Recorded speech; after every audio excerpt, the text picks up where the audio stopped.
আসসালামু আলাইকুম। কেমন আছেন সবাই? ভালো আছেন নিশ্চয়ই। আমিও ভালো আছি আলহামদুলিল্লাহ। আজকে আমি আপনাদের সঙ্গে দুটি রেসিপি শেয়ার করব। ট্রাই করে দেখবেন, ভালো লাগবে ইনশাআল্লাহ। আপনাদের সাথে আমি আমার ছোট ছোট কিছু প্রচেষ্টা শেয়ার করব। এই যে লাউয়ের চারাগুলো দেখলেন, তার পাশে কিছু সরিষা, ধনিয়া গাছ, এগুলো ধনিয়া পাতা খাওয়ার জন্য লাগানো হয়েছিল, কিন্তু গাছগুলো বড় হয়ে ফুল হয়ে গেছে। এতে ধনিয়াও হবে ইনশাল্লাহ। এখানে অল্প একটু জায়গায় কিছু টমেটো, মূলো, পালং শাক, কিছু পেঁয়াজ, রসুন এগুলো লাগানো হয়েছে। সব কিছুই অল্প অল্প করে আপনার প্রচেষ্টায় যেটুকু পাওয়া যায় সেটুকুই আলহামদুলিল্লাহ। এখানে অনেকে আছেন, সবাই মহিলা মূলা নেওয়ার জন্য এসছেন। কারো অনুমতি ছাড়া তো কাউকে ক্যামেরায় দেখানো যায় না। তো এখানকার সব কিছু দেখাতে গেলে ওনারা ক্যামেরায় চলে আসবেন, সেজন্য সব কিছু শেয়ার করতে পারলাম না, অন্যদিন দেখাবো ইনশাআল্লাহ। এখন চলুন, আমার ছাদে দুটি সিম গাছ আছে আমার, সেখানে কিছু সিম ধরেছে, ওগুলো উঠিয়ে আজকে রান্না করব। এখানে যে গোলাপ গাছগুলো দেখছেন সেগুলো আমি বিভিন্ন জায়গা থেকে ডাল সংগ্রহ করে লাগিয়েছি। এখন কিন্তু ফুল ধরেছে। আমার সিম গাছগুলোতে কিন্তু অনেকগুলো সিম ধরেছে এবং সুন্দর বিচি হয়েছে। সিমগুলো উঠিয়ে নিলাম, খেতে অনেক মজা হবে। যে কোনো কাজ আপনি যতক্ষণে নিষ্ঠা দিয়ে করবেন ঠিক ততখানি সফলতা পাবেন, এটাই বাস্তব। আল্লাহ তাআলা বলেছেন, তুমি চেষ্টা করো, আমি তোমার সঙ্গে আছি। তুমি যেদিকে চেষ্টা করবে আমি তোমাকে সেদিকেই নিয়ে যাব। এই যে সবজিগুলো দেখছেন লাগিয়েছি, এগুলো কিন্তু আমি একা খাই না, আশেপাশে সবাইকে দেওয়ার চেষ্টা করি। এতে করে সৃষ্টিকর্তাও খুশি হন, আবার প্রতিবেশীর সাথে একটা সুন্দর সম্পর্ক তৈরি হয়। আর আমরা মানব জাতি কিন্তু লেনদেনে বিশ্বাসী, তাছাড়া এটা প্রতিবেশীর হকও বটে। তো দেখুন, এই ছোট ছোট চেষ্টাগুলো করেছিলাম। মাছ আলা এসছে বড় দুটি কাতলা মাছ নিয়ে আর কই মাছ নিয়ে। কই মাছগুলো আমি নিতে চাইছিলাম না, কিন্তু উনি জোর করে দিয়ে গেল। তো এইভাবে আমি আমার ইউটিউব চ্যানেলটা খুলেছি। তো ছোট ছোট চেষ্টা করছি, আশা রাখি আপনারা আমার সাথে থাকবেন, আমার চ্যানেলটাকে সাবস্ক্রাইব করবেন। একদিন অনেক কিছু হবে আশা রাখি ইনশাআল্লাহ। তো সিমগুলো উঠিয়ে নেওয়া হয়ে গিয়েছে। ফুল গাছগুলো আমি আপনাদেরকে দেখালাম, অনেক ফুল ধরেছে। সিমগুলো দেখেন কত বেশি হয়েছে, মোটা মোটা বেশি, প্রত্যেকটা সিমে এরকম বেশি ছিল। তো এবার আমি নিচে যাব। মাছ আলা এসছে বড় দুটি কাতলা মাছ ও কই মাছ নিয়ে। তো প্রথমে আমি মাছগুলো নিতে চাইছিলাম না, কই মাছগুলো বিশেষ করে, কিন্তু উনি জোর করে দিয়ে গেল। আর আমিও নিলাম, কারণ দেশি মাছ এখন পাওয়া যায় না সহজে। তো মাছগুলো যেহেতু অনেক অনেক বড় ছিল, তো আমি ওনাকে দিয়েই কিছু পিস পিস করে নিলাম, যাতে আমাদের কাটতে সহজ হয়। কারণ সেদিন যে বড় মাছটা নিয়েছিলাম সেটা কিন্তু কাটতে অনেক কষ্ট হয়েছিল। পিস পিস করে নিলে কি হয়, পরে নিজেরা আঁশ ছাড়িয়ে ছোট ছোট করে কেটে নিয়ে যায়। তো উনি মাছগুলো আমাকে কেটে দিচ্ছে সাইজ করে। পুরুষ মানুষ মোটা মাছ কাটতে সমস্যা না, আর ওদের অভ্যাসও বটে। শীতের সময় বড় বড় মাছ নেওয়া হয়ে যাচ্ছে, আর আমার ছেলেটা বড় মাছ বেশি পছন্দ করে। আর এই সময়ের মাছগুলো খেতে কিন্তু মজা হয়। আপনারা আমার চ্যানেলটাকে সাবস্ক্রাইব করবেন, সাথে থাকবেন ইনশাআল্লাহ। আর আমার ভুল ত্রুটি ক্ষমা সুন্দর দৃষ্টিতে দেখবেন, কারণ আমি নতুন, হয়তো খুব বেশি গুছিয়ে কথা বলতে পারি না। আর মানুষ মাত্রই ভুল হয়, ভুল হবে, তো সেটাকে আপনারা সুন্দর দৃষ্টিতে দেখবেন। তো এবার মাছগুলো আমি কেটে ধুয়ে রান্নার জন্য যাব। আজকে যে মাছের রেসিপিটা করব আপনাদের সবাই ভালো লাগবে ইনশাল্লাহ। বাসায় মেহমান আসলে প্রশংসা করতে বাধ্য। ট্রাই করে দেখবেন, ভালো লাগবে। আমি যে ছিমগুলো উঠালাম ওর সাথে কিছু কালি দিয়ে আজকে মাছের তেল দিয়ে ভাজি করব। এটাও কিন্তু অনেক মজা। রাত্রে যখন সবাইকে খেতে দিয়েছিলাম, ওরাই অল্প একটু ছিল, সবাই 2-3 বার করে নিয়েছে, অনেক মজা হয়েছে। তাই আপনারাও চেষ্টা করবেন, ভালো লাগবে ইনশাল্লাহ। আমার কাছে তো ভালো লেগেছে। তো চলুন, মাছগুলো কেটে ধুয়ে নিয়ে যাক। এই যে কই মাছগুলো, এগুলো নিলাম, এর মধ্যে 2-3টা পাকাল মাছও ছিল। মাছগুলো কিন্তু একদম টাটকা, শীতের সময়ের মাছ একদম পেকে যায় বলা চলে, অনেক সুন্দর হয় খেতে। তো কই মাছগুলো কেটে নেব। দেখুন একদম কিন্তু দেশি কই, কালো হয়ে গিয়েছে। আর এই মাছগুলো খুব বেশি একটা বড় হয় না, তো এই মাছটা রান্না করলে অনেক সুন্দর স্বাদ পাওয়া যাবে, আগে যেরকম ছোটোবেলায় খেতাম সেরকম।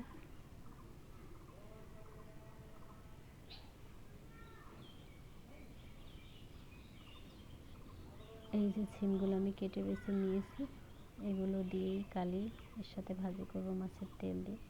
টাটকা জিনিস, মানে খেতে দেখতে অন্যরকম স্বাদ। তো আমার আম্মু মাছগুলো এখন পরিষ্কার করে দিচ্ছে, ধুয়ে নিচ্ছে, আর যেগুলো রান্না করবে সেগুলো ভালো করে ধুয়ে দিবে। তো আমি রান্নায় তো চুলায় কড়া বসিয়ে দিয়েছি। এবার মাছগুলো আমি আগে থেকে মাখিয়ে নিয়েছি, সেগুলো ভেজে নেব সুন্দর করে। তো দেখতে থাকুন। প্রথমে আমি মাছগুলো ভেজে নিচ্ছি। মাছগুলো ভাজা হয়ে গেলে মশলা কিন্তু এতে আমি বেশি দেব না, এটা আদা এবং বেশ খানিকটা পেঁয়াজ বাটা দেব। পেঁয়াজ বাটার আদায় রান্নাটাও হয়ে যাবে। এখানে পেঁয়াজের ব্যবহারই বেশি, ভাজা পেঁয়াজ বেরেস্তা, এটাও আমি উপর থেকে ছড়িয়ে দেব। তো আপনারা দেখতে থাকুন।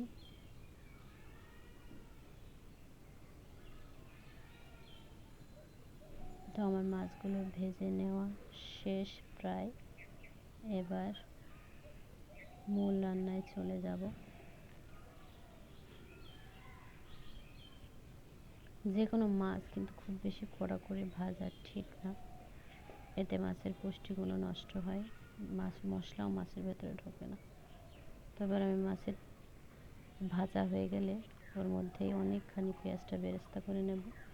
এই পেঁয়াজের অর্ধেক আমি উঠিয়ে রাখবো, আর অর্ধেকটা মশলার সাথে কষাবো।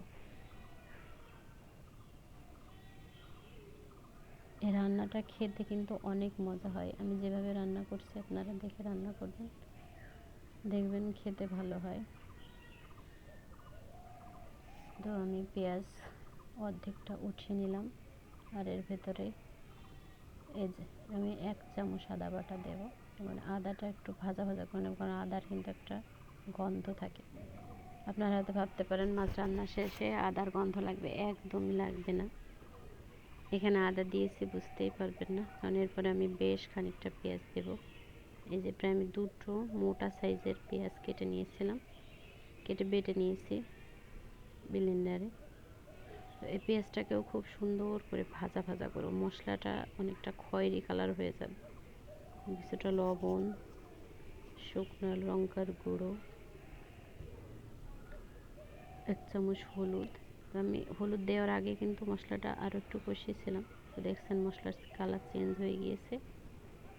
এর মশলা সুন্দর করে কষানো হলে এর ভেতরে আমি পানি দিয়ে দেব।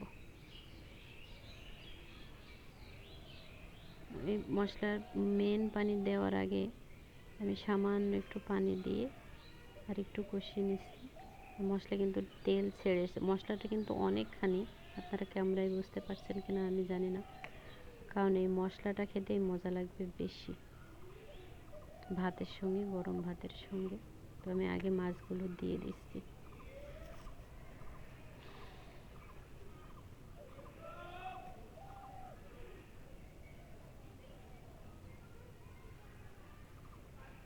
মাছগুলো দিয়ে দেওয়ার পরে আমি চেষ্টা করবো একটু উল্টে দেওয়ার, যদিও বড় মাছ ভেঙে যেতে পারে, সাবধানে উল্টে দিতে হবে। তো আমি আসলে ফুল উল্টে দেওয়ার রিস্কটা নিইনি, নেড়ে ছেড়ে দেখছি মশলাটা উপরে ওঠে কিনা। আমি এখানে কিছুটা গরম পানি অ্যাড করেছি, আর একটু দিয়ে দিচ্ছি, খুব বেশি পানি দেব না।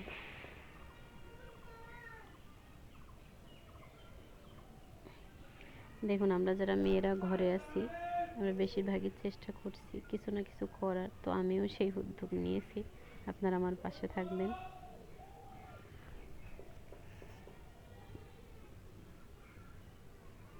সবাই বাইরে কাজ করতে পারে না, সেটা সম্ভবও হয়ে ওঠে না। তো আমি এখানে চেষ্টা করছি প্ল্যাটফর্মে, আপনারা আমার পাশে থাকবেন, বারবার বলছি। তো আমি সে ভাজা বেরেস্তা পেঁয়াজগুলো মাছের উপর থেকে ছড়িয়ে দিলাম। এই পেঁয়াজের কিন্তু একটা দারুণ টেস্ট আছে, একটা সেন্ট আছে, এ থেকে যে আদার কুটকিটে গন্ধটা এটা কেটে যাবে। সাথে আমি আগে থেকে 2টা দারচিনি, 2টা এলাচ ভেজে, কিছু জিরে একসাথে ভেজে গুঁড়ো করে রেখেছিলাম, তো সেই মশলাটাও দিয়ে দিলাম। আমার মাছটা রান্না প্রায় শেষ। এখন আমি এটা নামিয়ে দেবো, উপর থেকে তেলও উঠে গেছে।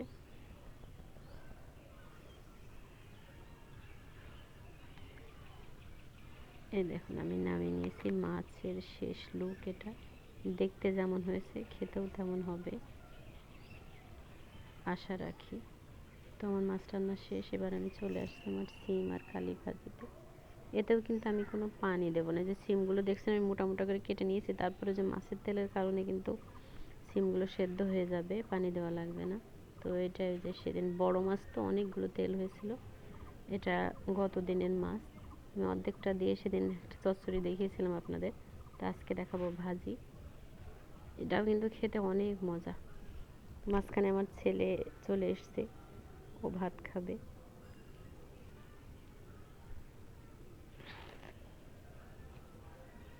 তার ভেতরে আমি কিছুটা লবণ, হলুদ, পেঁয়াজ, বেশ খানিকটা পেঁয়াজ, কাঁচা লঙ্কা দিয়ে দিলাম। এই যে তেল বের হবে না, এটা থেকে আস্তে আস্তে মানে আপনি ভাজতে প্রথমে কড়া ফুল ইয়েতে রাখবেন। মানে আমার ছেলেকে আমি মাছ দিয়ে দিচ্ছি, ও বড় মাছ খেতে পছন্দ করে, সব সময় যে এটা বড় মাছ ও সেটা নেবে।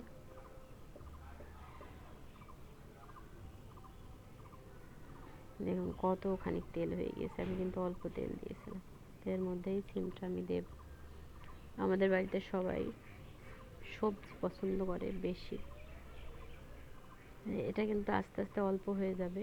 আর প্রথম দিকে জাল আপনারা ফুল ইয়েতে রাখবেন, এবং পরবর্তীতে যখন যেটুকু সবজি থেকে পানি বের হবে সেই পানিটা শুষে নেওয়ার পর গ্যাসের ফ্লেম লোতে রাখতে হবে, এবং আস্তে আস্তে ভাজা হয়ে যাবে মাছ। এই দেখুন কালারও চেঞ্জ হয়ে এসছে এবং অনেকটা কমেও গিয়েছে।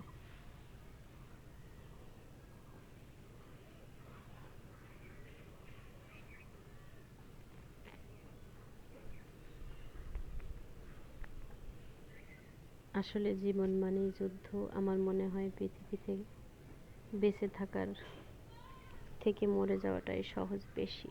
কারণ চারিদিকে আমাদের মৃত্যু ফাঁদ আমাদেরকে ঘিরে রেখেছে। কখন চলে যেতে হবে তার কোনো ঠিক নাই, সময় নাই নির্ধারিত।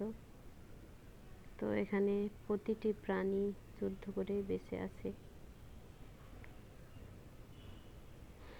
তো বর্তমান যে অবস্থা, আমরা ফিতনায় জড়িয়ে যাচ্ছি, বিভিন্ন খারাপ কাজে, সমালোচনায়, গীবতে সব সময় থাকছি। তো তার মধ্যে থেকে কিছুটা প্রচেষ্টা যদি আমরা এখানে করতে পারি, তো সময়টা হালাল ভাবে যাবে ইনশাল্লাহ। তো এর মাঝখানে আমার সবজিটা হয়ও নি, আমার ছেলে এসে বলছে আমাকে একটু দাও, তো ওকে দিয়ে দিলাম কিছুটা। এই যে দেখুন একদম তেল তেল হয়ে গিয়েছে, খেতেও কিন্তু খুব মজা হবে। আর বীজগুলো মানে সিমের বিচিগুলো অনেকগুলো বিচি। আজকের মতো এ পর্যন্তই।